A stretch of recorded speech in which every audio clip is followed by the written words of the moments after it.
Voilà, on a posé le... Aïe. Si vous arrachez le bras. Ah. Tout à l'heure, j'ai fait comme ça. Putain, mais on la voit pas cette règle. Agathe, Antoine, vous faites chier. Hein.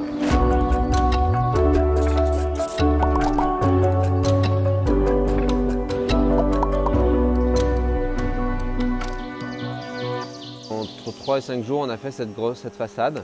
Entre 2 et 4 personnes. C'est quelque chose qui est assez long parce que c'est des morceaux totalement irréguliers. J'en ai vraiment, je pense, tout juste pour faire la tiny, je suis même pas sûr d'ailleurs. Donc ça veut dire que chaque découpe, chaque morceau, on l'optimise à fond pour que ça dépasse le minimum sur l'autre planche, etc. Je suis super content de ce côté rustico-rustique là, qui me plaît beaucoup. Et puis là, le bois est vraiment très très beau. Moi je l'ai acheté complètement grisé parce qu'il dormait dehors. On voit ici la petite trappe à caca qui disparaît au milieu du mur. Et on a même réussi à trouver une planche avec un nœud au bon endroit pour la serrure.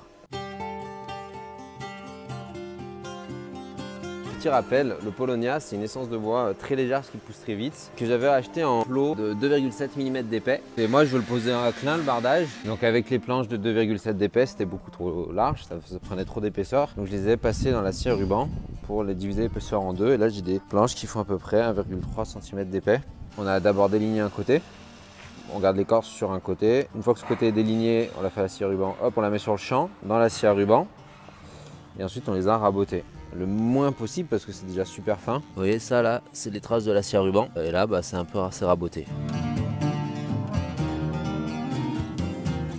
Pour moi, ce qui était super important, c'est vraiment la résilience dans le temps. Donc déjà, pour ça, c'est pas clouer, c'est visser. Si j'ai un problème, je dévisse. Déjà, si je me suis loupé dans la construction. Et en fait, si dans le temps, j'ai un problème, je dois créer de l'électricité derrière une lame, je dois faire un passage de quelque chose ou quoi, c'est super facile. Si celle-là, je veux l'enlever, je dévisse ces deux vis là. Et ensuite, j'enlève cette vis et cette vis. J'ai plus qu'à glisser ma planche et là je peux accéder ici pour faire un trou, pour passer les legs, de la plomberie, une ventilation, peu importe. Oui, les vis c'est moins joli que les clous, c'est des têtes plus grosses. Maintenant il faut savoir ce qu'on veut, joli ça veut dire quoi aussi, c'est très relatif. Pour moi c'était super important et puis j'aime ce côté un peu rustique, genre on est au fond des bois, on est en mode trappeur, on a des planches, on a des vis, on visse et puis voilà. L'esthétique arrête de tout gouverner et de fois de faire perdre du sens à certaines choses, enfin perdre de la résilience en tout cas. Ah, après pour les angles j'avais mis des baguettes de Douglas qui faisaient 45 par 45 mm parce que j'avais pas plus épais, j'avais que des bois de 45 d'épais maximum et qu'on a après attaqué ici à la plane pour donner cet aspect là un peu cassé, un peu rustique. Ça permet au bardage de venir en buter contre. Des fois il dépasse un petit peu, ça aurait été bien d'avoir des lames un peu plus épaisses.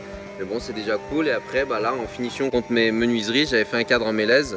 Je crois qu'il y avait une vidéo sur ça. Là, pareil, ça vient en buter contre. Ce qui est des linteaux de portes, de fenêtres. On se cassait un peu la tête pour trouver la planche qui allait s'arrêter un peu au-dessus, là, pour pouvoir ensuite poser une ici. Donc, tu vois, là et là, ces deux planches, elles s'arrêtent là, en dessous de mon pouce. Comme ça, celle du dessus, on la pose, elle superpose celle-là et elle vient se poser sur le linteau. Alors que j'ai quand même retravaillé un peu au ciseau à bois pour la planir un peu là, pour pas que ça fasse trop de trous. On a essayé aussi de faire en sorte que les jointures tombent bien, tu vois. Genre là, tu vois la jointure là, entre les deux bois, ils font grosso modo la même largeur. Et maintenant la grande question c'est, est-ce qu'avec ça, je vais pouvoir faire toute la tiny. À des endroits aussi c'était vraiment embêtant de perdre une planche juste parce qu'il y avait un nœud en plein milieu qui tombait pile entre deux tasseaux. S'il y avait encore le nœud et qu'il pouvait s'enlever, je l'ai bien collé à la colle à bois étanche. Là c'est une D3 et là c'est une D4. D3 c'est intérieur à risque, salle de bain, intérieur de cave, de bateau et tout ça, ou en extérieur abrité. Voilà, c'est quand même le bardage. Et donc du coup j'ai utilisé la D4 pour en fait vraiment étanchéifier l'endroit du nœud. Alors là par exemple j'ai un trou dans une planche qui m'est super pratique. Du coup j'ai vraiment pas envie de la couper. À chaque fois que j'ai des nœuds qui tombent, je les ai gardés. Et j'en ai trouvé un qui allait dans ce trou là. Je l'ai un peu retaillé à la lime pour qu'il rentre. Là j'ai de la sciure de mon bois, là j'ai de la colle à bois étanche. Je vais mélanger les deux, ça va faire une pâte à bois et avec ça je vais pouvoir coller et combler les trous et ça fera normalement un bouchon étanche. Si comme ici ton nœud dépasse à l'arrière de ta planche, n'hésite pas à mettre un petit coup de meuleuse une fois que la colle est bien sèche pour le remettre à fleur de la planche. On va vous montrer comment est-ce qu'on fait pour tracer et découper nos planches sans perdre trop de temps. Alors par exemple celle-là, je veux la placer ici. Vérifier en fait les endroits que je voudrais peut-être pas garder. Là il y a un gros nœud traversant un gros trou, comme ça je sais que cette partie-là je vais l'enlever. Pour moi ce qui va compter, ça va être de poser des planches le plus à l'horizontale possible. Sinon je vais commencer à prendre des décalages, je vais arriver en haut à poser des planches comme ça. Pour ça je me fie au pare-pluie qui a été tiré bien à l'horizontale et donc lui il est de niveau. La première chose que je vais faire c'est faire cette découpe là pour qu'elle soit verticale. Déjà, je pose ma planche, je la mets à l'horizontale. Pour ça, je vérifie avec mon pare-pluie. Hop, grosso modo, j'ai l'horizontalité que je veux. Pour tracer ici une coupe verticale, cette distance là, je vais la reporter là. C'est-à-dire qu'après, je vais pouvoir couper de là à là. Et je sais que cette partie-là, cette coupe, va pouvoir se plaquer là de manière verticale et en gardant l'horizontalité en haut. Donc là, je plaque mon champ ici et maintenant je vais couper là. Parce que cette tranche, on l'a délignée à la grande scie à ruban et elle n'est pas tout à fait droite. Du coup, ce que je vais faire, c'est soit je reporte une cote de là à là. Ensuite, du coup, je vais la reporter aussi de là en bas ici à ici. Ça me fait 2 points, je les relie et je sais que cette coupe, elle va être parallèle à celle-là. Si celle-là est verticale, alors celle-là, elle sera verticale aussi. Maintenant, là, moi, j'ai déjà une planche contre laquelle je vais venir me poser. Est-ce que cette coupe que j'ai mis là est strictement verticale? C'est pas sûr. Donc, ce que je vais plutôt faire, c'est que je vais tracer ici. Je vois la planche de derrière qui dépasse. Et là, je vois la planche de derrière qui dépasse. Et j'aurai plus qu'à relier mes 2 points.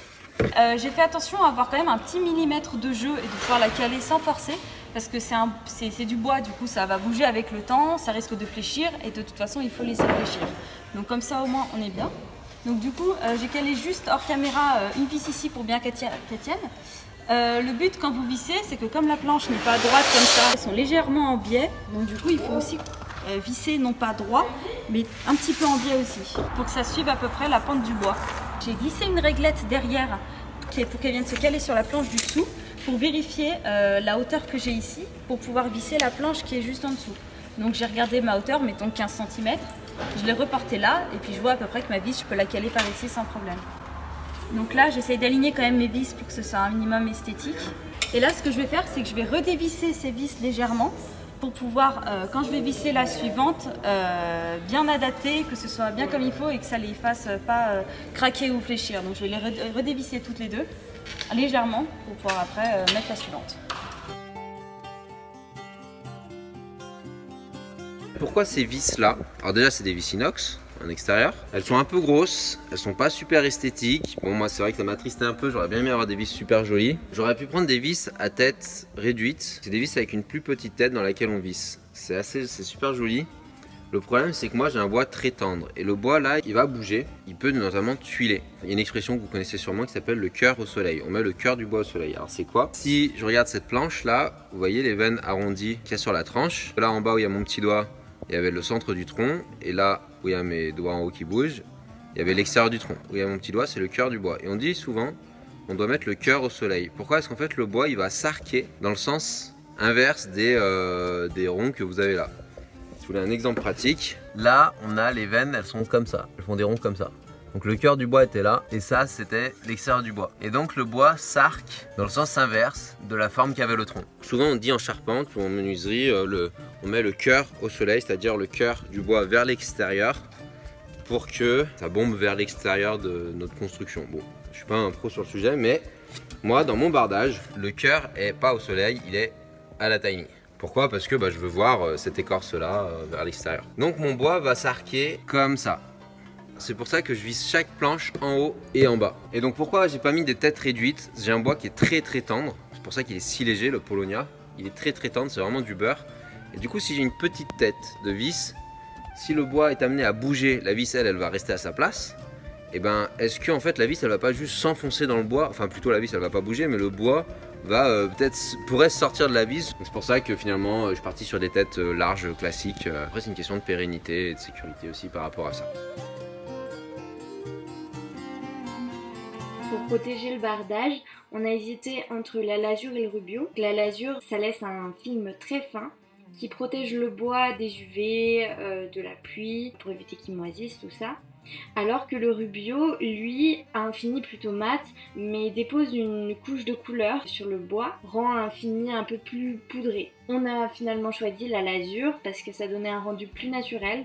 Et on a trouvé une lasure écologique d'intérieur et d'extérieur chez Quintessence. Au magasin, ils nous ont montré des tests sur de l'épicéa qui dataient de plus de 2 ans et on était très satisfaits du résultat. Et comme d'habitude, tous les produits sont listés en barre d'infos.